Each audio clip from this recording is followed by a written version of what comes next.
سے ڈرنے کی کوئی ضرورت نہیں. ہر بیماری موت کا پیغام لے کر نہیں, اللہ کی طرف سے آزمائش اور امتحان بن کر آتی ہے.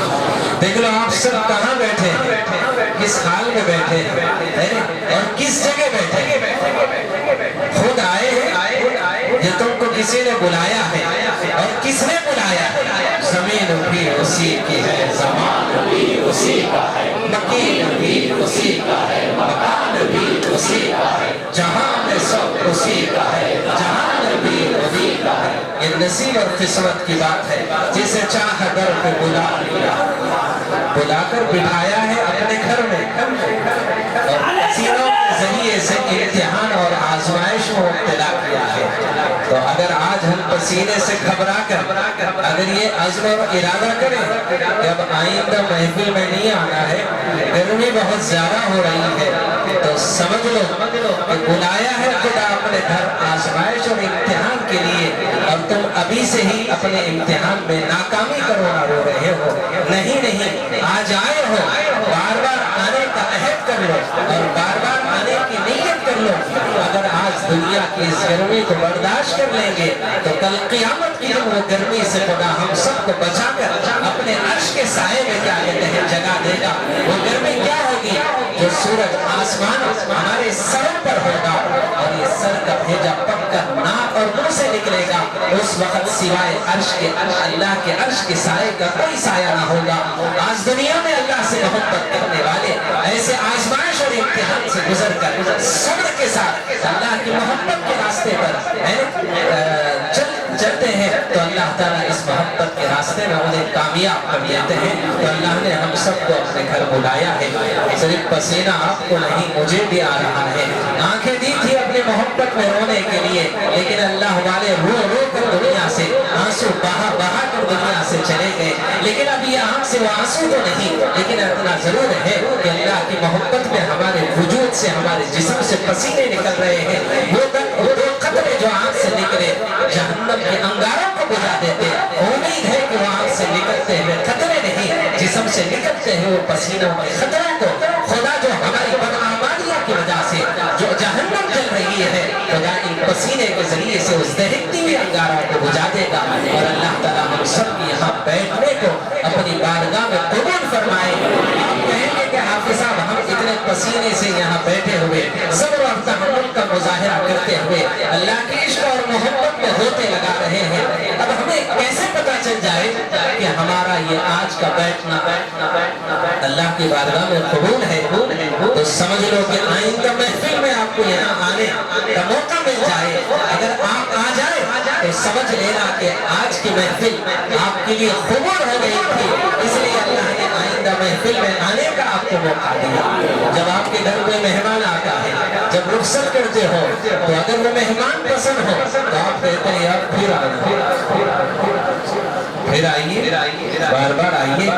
آپ کا ہمارے لیے بڑی خوشی اور مسرت کی بات ہے. تو جیسے ہی اگر کسی کوئی مہمان میزبان کے گھر جاتا ہے, میزبان جب اسے رخصت کرتا ہے تو پھر دوبارہ اسے بار بار آنے کی خواہش کرتا ہے.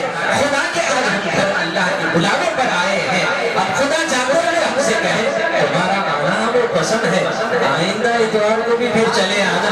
اگر آ گئے تو سمجھ لینا کہ خدا نے ہمارے اس آنے کو قبول کیا, ورنہ پھر شیطان ہمارے اس آنے پر ہاتھ ملتے رہ جائے گا, طرح طرح کی سازشیں رچائے گا اور طرح طرح کی عیاریوں اور مکاریوں کے ذریعے سے ہمیں کنفیوز کرتے رہے گا. کبھی گرمی کا بہانہ, کبھی رش کا بہانہ, کبھی کرونا کا بہانہ, کبھی بیماریوں کا بہانہ. ارے یار کرونا تو آج آیا ہے, ایک معمولی سی بیماری ہے. یہ کرونا آج نہیں, آدم سے آیا تھا, آج بھی ہے, قیامت تک یہ کرونا آئے گا. یہ کرونا انسانیت کے لیے آزمائش اور امتحان بن کر آتا ہے. یہ کرونا اللہ سے دور کرنے کے لیے نہیں, اللہ کے قریب کرنے کے لیے آتا ہے. یہ وہ کرونا کی بات نہیں کر رہا ہوں جو عالمی پیمانے پر ہم سب کے کرونا کے نام پر ڈرایا جا رہا ہے. وہ کرونا نہیں, وہ کرونا جس کو خدا نے انسانیت کی آزمائش اور امتحان کے لیے بھیجا تھا. کرونا کا ایک معمولی سا حصہ کیا ہے, سر کا درد, سینے کا جلن, تھوڑا سا ہلکا سا بخار آ جانا, تھوڑی سی طبیعت کی خرابی ہو جانا, ان تمام امراض کو اکٹھا کر کے اس کا نام انہوں نے کرونا رکھا. ان کرونا میں سے ایک معمولی سا مرض ہے سر کا درد ہونا. فرعون کو 400 سال تک اللہ نے سر میں درد ہونے نہیں دیا, اس لیے وہ فرعون بن گئے. اللہ تعالیٰ ہم سب کو فرعون بننے سے بچانے کے لیے کرونا بھیجتا ہے. سال میں 3 مرتبہ تو ہر انسان کو اس کرونا سے گزرنا ہے, اس امتحان سے گزرنا ہے. اور اللہ تعالیٰ لا یکلف اللہ نفسا الا وسعها, اللہ تعالیٰ بندوں کو اتنا ہی آزماتے ہیں, اتنا ہی امتحان میں ڈالتے ہیں جتنا اس کے اندر سکت ہے, ہمت ہے, طاقت ہے. تو معمولی سے کرونا بھیجتا ہے. وہ کیا ہے؟ سردی, نزلہ, زکام, بخار. یہ ہلکی پھلکی بیماریاں ہیں. یہ بیماریاں اللہ سے دور کرنے کے لیے نہیں, اللہ کے قریب کرنے کے لیے آتی ہیں. اللہ ان بیماریوں کے ذریعے سے امتحان کرتا ہے, امتحان لیتا ہے. اگر یہ امتحان ہے تو اس کی پہچان کیا ہے؟ ان بیماریوں کے آنے پر بندہ خدا کے قریب ہوتا ہے. سمجھ لو کہ یہ بیماریاں امتحان بن کر آئی. اگر یہ بیماریوں کے بہانے بندہ اگر اللہ سے دور ہوتا ہے تو سمجھ لو کہ بیماری اللہ کا عذاب بن کر آئی. جب دنیا کا عذاب یہ ہے تو پھر آخرت کا عذاب کیا ہوگا جو دہکتی ہوئی انگاروں کے ہاں ایندھن بن جائے گا. تو اللہ تعالیٰ سے اپنے رشتے کو مضبوط کرنا ہے, اللہ سے اپنے تعلق کو مضبوط کرنا ہے. اللہ ہم سے روٹھا ہوا ہے, اس کو منوانا ہے. وہ ہم سے ناراض ہے, اسے راضی کرنا ہے. ایک چیز ذہن میں رکھ لو, موت اور بیماری یعنی زندگی اور موت یہ اللہ کے ہاتھ ہے. یعنی بیماریوں سے موت پہلے نہیں آتی, بیماریوں سے موت پہلے نہیں آتی, صحت سے موت دور نہیں جاتی. بیماریوں کا علاج کرنے والوں, ابھی حال ہی میں مختلف اخباروں میں یہ رپورٹ آئی تھی کہ فلاں علاقے میں 16 کروڑ روپے کا انجیکشن دیا گیا ایک معصوم بچے کو زندگی دینے کے لیے. 16 کروڑ تو چلے گئے, وہ معصوم بھی دنیا سے رخصت ہو گیا. اللہ اکبر, 16 کروڑ سے زندگی دے سکے. روزانہ پانی کے چند خطرے لے کر بچوں کو زندگی کا معجزہ ہے. روزانہ پانی کے چند چھینٹے, روزانہ پانی کے چند گھونٹ, اور اللہ کے کلام کا معجزہ. صرف گود میں دودھ پیتے بچوں کو نہیں, رینگتے ہوئے دوڑتا ہوں کہ نہیں, جوانوں کو, بوڑھوں کو, بچوں کو کیا کہتے ہیں بوڑھوں کو, اور جوانوں کو, عورتوں کو اور بوڑھوں عورتوں کو, اللہ سب کو یہاں پر اپنے کلام کے ذریعے سے شفا دیتا ہے. اور یہ بتا رہا ہے کہ بیماری اور صحت میرے ہاتھ میں ہے, کوئی طاقت اپنے اختیار میں نہیں رکھتی. ساری کائنات کو میں نے مخلوق بنایا, اور ایک ذات ہے جس کا نام اللہ ہے. وہ خالق ہے, وہ معبود ہے, وہ رب ہے, وہ رزاق ہے, وہ مختار کل ہے, وہ قادر مطلق ہے, اختیار رکھتا ہے جو چاہے کرنے پر. بیماروں کو صحت دینے والی ذات اللہ تعالیٰ کی ہے, اور بیمار کرنے والی ذات بھی اللہ تعالیٰ کی ہے. 16 کروڑ روپے کا انجیکشن دینے کے باوجود بھی سائنس اس بچے کو زندگی نہ دے سکی. لیکن آپ اندازہ لگاؤ, روزانہ کتنے ایسے بچے بوڑھے اور جوان مرکز خدمت قلب میں آتے ہیں. کہاں آتے ہیں؟ خدا کے انتخاب کے پاس آتے ہیں. کیوں آتے ہیں؟ قرآن کا معجزہ خدا یہاں دکھاتا ہے. فیہ شفاء للناس, ہر وہ امراض سے بیمار یہاں آ کر شفا پاتے ہیں. جب بیمار یہاں آ کر شفا پاتے ہیں تو یہاں سے کوئی بیماری تھوڑی جائے گی, ہر وہ بیماری یہاں آتی ہے. کرونا کوئی بڑی بیماری نہیں ہے, جس کا نام تم نے کرونا رکھا ہے, جس کے خوف میں تم اب گھوم رہے ہو, وہ کرونا خود آ کر حافظ صاحب کے ہاتھ پر بیٹھ کر چکا ہے. گھبرانے کی کوئی ضرورت نہیں, یہ پیر بھائی ہے, آپ کو کبھی نہیں ستائے گا. لیکن ایک کرونا زندگی میں آئے گا, بار بار آئے گا. کیوں آئے گا؟ اللہ کے قریب کرنے آئے گا. یہ اللہ سے دور کرنے والا کرونا انشاءاللہ ان لوگوں کو دور نہیں کرے گا جو خواجہ کے دامن میں آ کر خواجہ کی کشتی میں سوار ہو کر یہ کرونا تو نہیں آئے گا. لیکن ایک کرونا بار بار آئے گا, تمہیں جھجھوڑنے کے لیے, تمہیں آگاہ کرنے کے لیے, تمہیں آزمائش اور امتحان میں ڈال کر اللہ کے قریب کرنے کے لیے سردی نزلہ زکام بخار یعنی بارش گرمی اور سردی ان چیزوں میں 3 مرتبہ انسان کو یہ فلو آتا ہے بار بار یعنی گرمیوں میں بھی تھوڑی سردی ہو جاتی ہے سردیوں میں بھی سردی ہو جاتی ہے بارش میں بھی کیا کہتے ہیں ناک سے پانی بہنے لگتا ہے سر کی شدت میں کیا کہتے ہیں سر میں درد ہونے لگتا ہے کبھی کبھی چٹورے کیا کہتے ہیں ہم لوگ باہر کی چیزیں کھا لیتے ہیں تو سینے میں جلن ہو جاتا ہے کبھی دعوتوں میں حد سے زیادہ کھا لیتے ہیں دال عبداللہ گڑ کھانے میں جس کی وجہ سے بھی سینے میں جلن ہوتا ہے کھٹے ڈکارے آنے لگ جاتے ہیں طبیعت تھوڑی سی خراب ہو جاتی ہے اسپرائٹ بھی پی لیا تھمس اپ بھی پی لیا یہ بھی پی لیا وہ بھی پی لیا اللہ اکبر تو ان چیزوں کی وجہ سے بھی کبھی ہمیں قبض کا شکار ہو جاتے ہیں مختلف امراض ہمارے معدے کی خرابی کی وجہ سے آتے ہیں بہرحال یہ ساری چیزیں اللہ تعالیٰ کی طرف سے آزمائش اور امتحان بن کر آتی ہیں تو جو بات میں آپ سب کے ذہنوں میں رگ رگ میں ریشے ریشوں میں قوم کے ہر خطرے میں بٹھانا چاہتا ہوں وہ کیا ہے وہ موت و حیات میری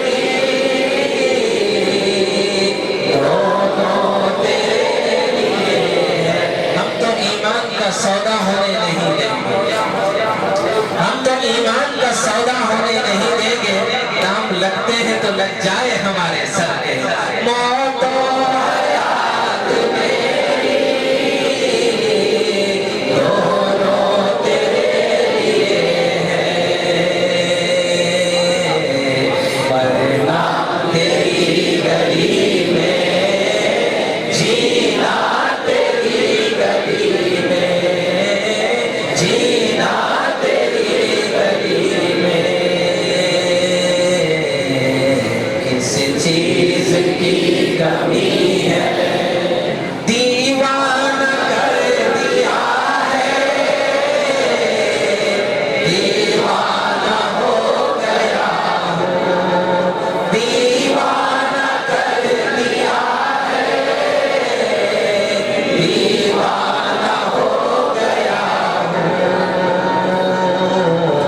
دیکھا ہے میں نے ایسا جلوہ تیری گلی میں جلوہ تیری گلی میں اندھیریوں میں نور کی ہزار کرنیں پائے گا اس شعر کو اگر سمجھنا ہو تو پھر یہ شعر بہت سے سوچ اندھیریوں میں نور کی ہزار کرنیں پائے گا تو رب کے سمت کر چلے تو دوڑ کر وہ آئے گا تیری ہر ایک آرزو کرم سے بر منائے گا دیوانہ کر دیا دیوانہ ہو گیا دیکھا ہے میں نے ایسا جلوہ تیری گلی میں جلوہ تیری گلی میں جس کی محبت نے ہمیں دیوانہ بنایا ہے اس کا نام تو نہ مزہ آئے گا وظیفہ نام پاک کا زبان پر سدا رہے تو سب کے ساتھ رہ کے بھی ہر ایک سے جدا رہے تو اس طرح سے اس کا بن کہ تو رہے خدا رہے اللہ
مہمان ہیں، یہ اس کی عطا ہے کہ اپنے گھر بلایا ہے۔ جب گھر میں بیٹھے ہو تو پسینے کا غم نہ کرنا، پسینے پر ماتم نہ کرنا، گرمی کو اپنے قریب آنے کے بعد اس کا احساس اپنے آپ میں ہونے نہیں دینا۔ جب ڈوب کر محبت میں غوطے لگا رہے ہو تو گرمی کا تمہیں احساس نہیں ہونا چاہیے۔ ہر ذرہ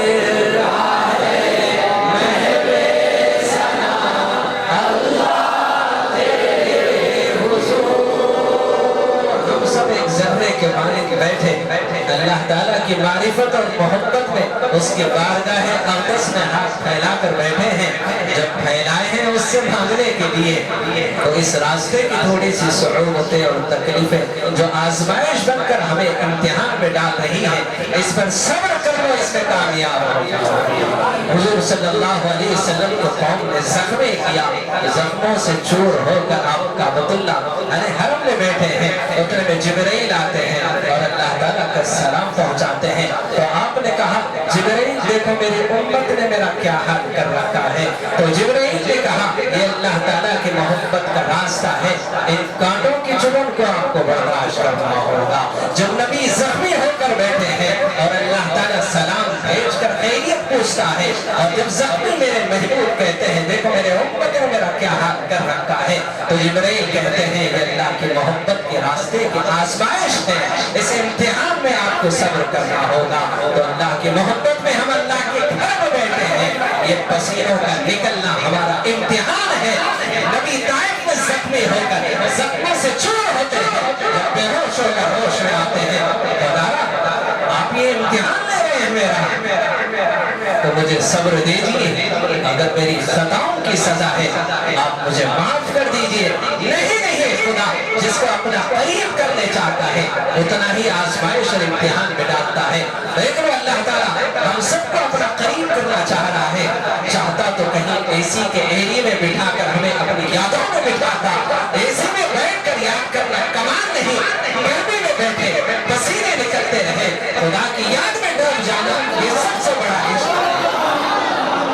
اللہ کے عشق، اللہ کی یاد، اللہ کی محبت میں ہم خود نہیں، اللہ کی محبت نے ہم سب کو اپنی محبت کے ساتھ بٹھایا ہے، تبھی تو اس کی محبت میں ہم ڈوب کر کہہ رہے ہیں اللہ اللہ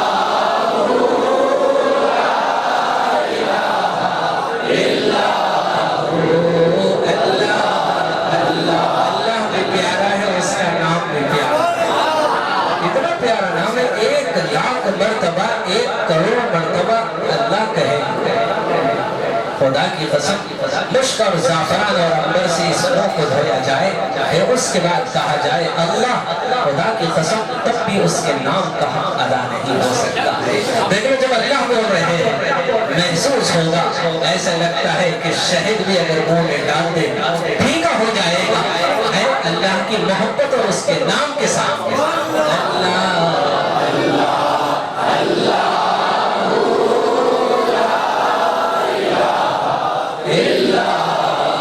محمود غزنوی اپنے غلام کو کھیرا کاٹ کر دے رہا ہے، کاٹ کر دے رہا ہے، کاٹ کر دے رہا ہے، وہ کھا رہا ہے، بڑے مزے سے کھا رہا ہے۔ تو محمود غزنوی نے کہا کھیرا بھی اتنا مزے کا نہیں دیکھتا، یہ الیاس اتنا مزے لے کر کیوں کھا رہا ہے؟ کھیرے میں اتنا مزہ تو نہیں ہوتا ہے لیکن اتنا مزے کیوں لے رہا ہے؟ تو محمود غزنوی نے ایک کھیرے کی شام کو لے کر اپنے منہ میں ڈالا، ڈالتے ہی اتنا کڑوا تھا سارا وجود کڑوا ہو گیا۔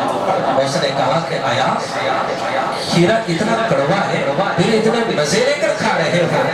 تو بولے کھیرا تو کڑوا ہے، جن کے ہاتھوں سے آ رہا ہے وہ بہت میٹھا، جن کے ہاتھوں سے ہمیشہ میٹھا کھایا ہو، یہ کڑواہٹ کے اندر بھی آپ کی محبت کی مٹھاس ہے۔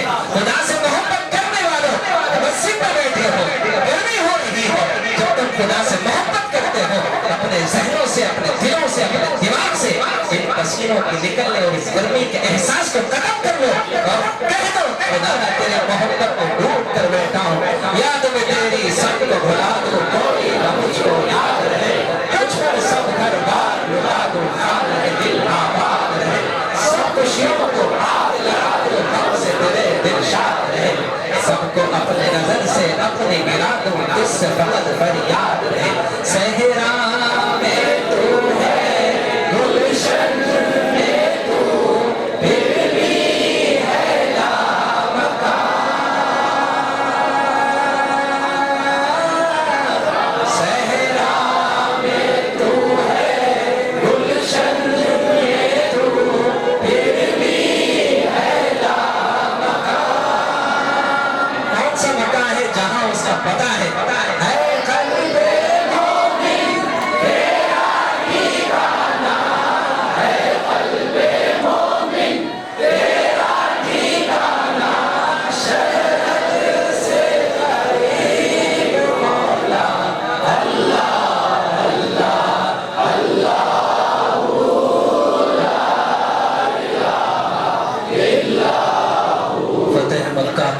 حضور صلی اللہ علیہ وسلم 1 لاکھ سے زائد صحابہ کے ساتھ جب مکے میں داخل ہوئے، حرم میں داخل ہوئے، کعبۃ اللہ کے اندر جا کر 360 بتوں سے اس کعبے کو صاف کیا، اور اس کے بعد باہر دروازے پر آ کر کھڑے ہوئے، رحمت والی نظریں محبت کے ساتھ کسی کو دیکھنا چاہ رہی تھی، تلاش کر رہی تھی۔ صحابہ نے قریب آ کر کہا کس کو ڈھونڈ رہے ہیں، کس کو رحمت والی نظریں تلاش کر رہی ہے؟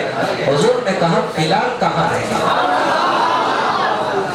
بلال جب چلے آئے تو حضور نے کہا بلال کعبۃ اللہ پہ کھڑے ہو جاؤ، اب اذان دینا ہے تمہیں۔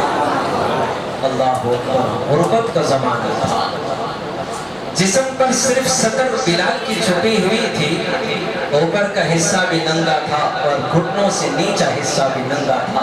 بتاؤ غربت کا یہ حال ہے کہ صرف سطر چھپانے کے لیے ایک کپڑا ہے۔ بلال کے پیروں میں کوئی قیمتی چپل تو نہیں تھی ہوگی، چپل بھی ایک معمولی تھی ہوگی۔ بلال جب چپلوں کو اتار کر کعبۃ اللہ پر جانا چاہتے ہیں تو میرے مہمان کہتے ہیں بلال چپلوں سمیت چلے جاؤ۔ بلال نے کہا ہے اللہ کے نبی صلی اللہ علیہ وسلم یہ تو اللہ کا گھر ہے۔ تو حضور نے فرمایا ہاں بلال اللہ کا گھر ہے، لیکن اس میں خدا تو نہیں ہے، تمہارے سینے کے اندر جو دل ہے اس میں خدا بیٹھا ہوا ہے۔ کوئی جگہ نہیں ہے جہاں پر خدا کی ذات اقدس کو وہ جگہ سما سکتی ہے، لیکن ایک دل وہ جگہ ہے جہاں پر خدا سما جاتا ہے۔ اس کو بلانا چاہتے ہو تو دل سے ساری گندگیوں کو نکالو اور کہو اب تو آجا، اب تو آجا، اب تو خلوت ہو گئی، ہر تمنا دل سے رخصت ہو گئی، اب تو آجا، اب تو خلوت ہو گئی، ایک تم سے کیا محبت ہو گئی، ساری دنیا سے عداوت ہو گئی۔ صحرا میں تو ہے گلشن میں تو پھر بھی ہے لامکان، ہے قلب مومن تیرا ٹھکانہ، ہے قلب مومن تیرا ٹھکانہ، شہر سے قریب مولا اللہ اللہ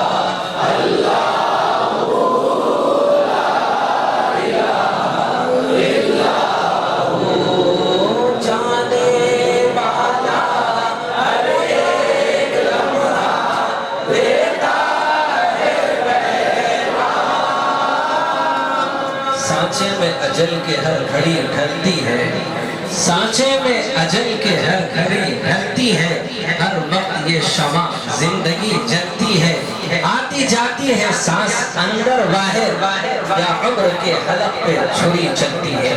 جانے والا ہر ایک لمحہ دیتا ہے پیغام، ہر شے اس دنیا کی، ہر شے فانی اس دنیا کی، باقی تیرا نام مولا اللہ اللہ اللہ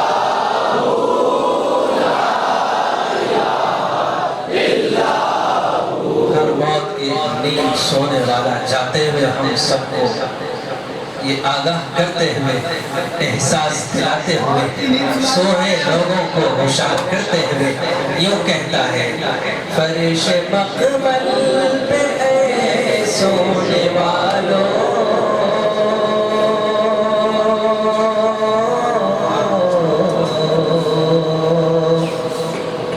قبر میں جا کے سونا پڑے گا، فرش مقبل پہ اے سونے والوں،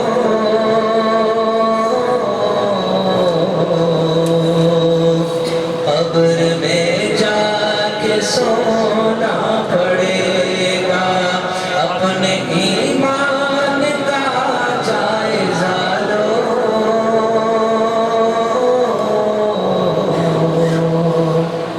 ورنہ محشر میں رونا پڑے گا، فرش مقبل پہ اے سونے والوں، قبر میں جا کے سونا پڑے گا. ایک بزرگ کو بیٹھے بیٹھے اچانک دل میں خیال آیا, قبرستان میں جو قبر کھودتا ہے اس سے جا کر پوچھے کہ زندگی میں تو نے کوئی قبر کھودتے ہوئے کوئی ایسا حادثہ اور واقعہ دیکھا کہ مجھے سنا دے. وہ بزرگ اپنے گھر سے نکلے, قبرستان پہنچے, اس شخص کے پاس پہنچے جو روزانہ قبریں کھودا کرتا تھا. اس شخص کے پاس گئے اور جا کر کہے کہ یار کتنے سال سے تم قبریں کھود رہے ہو؟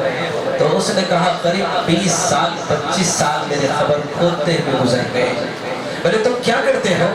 تو بولے روزانہ ہمیشہ 3 قبریں کھود کر تیار رکھتا ہوں.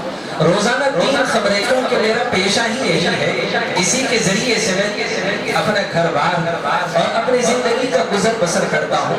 لیکن جو کچھ بھی مجھے ملتا ہے اس پر میرا گزارا ہوتا ہے. روزانہ 3 قبریں کھود کر رکھتا ہوں.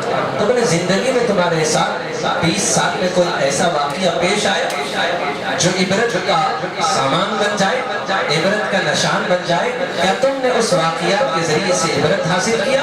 تو اس نے کہا ہاں میرے ساتھ ایک واقعہ ہوا. میں نے ایک خبر کھودا, پھر دوسری خبر کھودا, پھر تیسری خبر کھود رہا تھا. اس خبر کے اندر سے ایسی لو آ رہی تھی, ایسی بھونکیں آ رہی تھی کہ بار بار میرا پسینہ نکل رہا تھا. تو میں نے سوچا کہ شاید گرمی کی وجہ سے میرے پسینے نکل رہے ہوں گے, یا دھوپ کی لو شاید مجھے کیا کہتے ہیں پریشان کر رہی ہے. تو میں درخت سے اس خبر کے اوپر ایسی سی چادر دے رہا اور چھاؤں میں اس خبر کو کھودنے لگا. لیکن خدا کی قسم پھر بھی اس خبر کے اندر سے وحشتناک لو نکل رہی تھی. میں نے کہا پتہ نہیں ہے میرے ساتھ کیا ہو رہا ہے. میں نے ایسا ویسا کر کے وہ خبر کھود دیا. کھود کر جا کر میں درخت کے سائے میں بیٹھا ہوا تھوڑی سی سانسیں لے رہا تھا. اچانک کیا دیکھتا ہوں, آسمان سے 2 نورانی لباس پہنے ہوئے ایک خوبصورت سواری پر 2 سوار آئے اور اس خبر کے سامنے کھڑے ہو گئے. جو پہلی خبر میں نے کھودا تھا وہاں کھڑے ہو کر ایک فرشتہ کہتا ہے دوسرے سے لکھ دو اس خبر والے کے بارے میں. بولے کیا لکھنا؟ بولے آگے پیچھے دائیں بائیں 12 میل اس کی خبر کو چوڑا کر جائے. اس خبر والے کے لیے خبر آگے پیچھے دائیں بائیں 12 میل چوڑی کر جائے. اس کے بعد پھر دونوں بازو خبر میں آئے اور آ کر کہنے لگے لکھ دو اس کی خبر کی وسعت مشرق سے لے کر مغرب تک, شمال سے لے کر جنوب تک اس کی خبر حد نظر دور پھیل جائے. پھر بازو جب آئے تو اس کے بعد ایک فرشتے نے دوسرے سے کہا لکھ دو اس کی خبر کی وسعت یہ صرف 2 انگلیوں کے بیچ میں دیکھنے جگہ ہے. بس اتنا, اور یہ حدیث موجود ہے. اتنا ہی فاصلہ لکھو جتنا یہ 2 انگلیوں کے بیچ میں ہے. میں حیران ہوا. پھر اچانک وہ نورانی فرشتے غائب ہو گئے.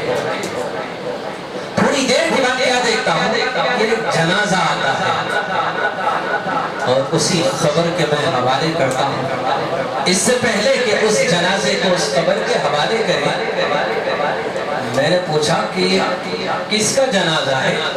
صرف 6 یا 7 آدمی اس میں شامل تھے. جو جنازے کو لے کر آئے تھے صرف 6-7 آدمی ہی وہ جنازہ لے کر آئے تھے. میں قریب پہنچا اور پہنچ کر کہا کہ یہ جنازہ کس کا ہے؟ تو بولے کوئی غریب آدمی کا ہے, اس کے کوئی رشتہ دار تو دنیا میں نہیں, یہ تنہا ہے. ہم چاروں پڑوسی اس کے ساتھ تھے. مسجد میں آنے والے 3-4 مسافر اس جنازے کے شریک ہو گئے. کون ہے غریبوں کے جنازے میں شریک ہونے والا؟ لوگ امیروں کے جنازوں میں بھی جاتے ہیں تو اس کے پیچھے بھی غم اور دکھ نہیں, اس کے پیچھے بھی کیا کہتے ہیں مطلب پرستی چھپی ہوتی ہے. ہم تمہارے رشتہ دار کے جنازے میں آئے, آپ ہمارے رشتہ داروں کے جنازے میں آئے, یہ مطلب رہتا ہے. اور یہ غریبوں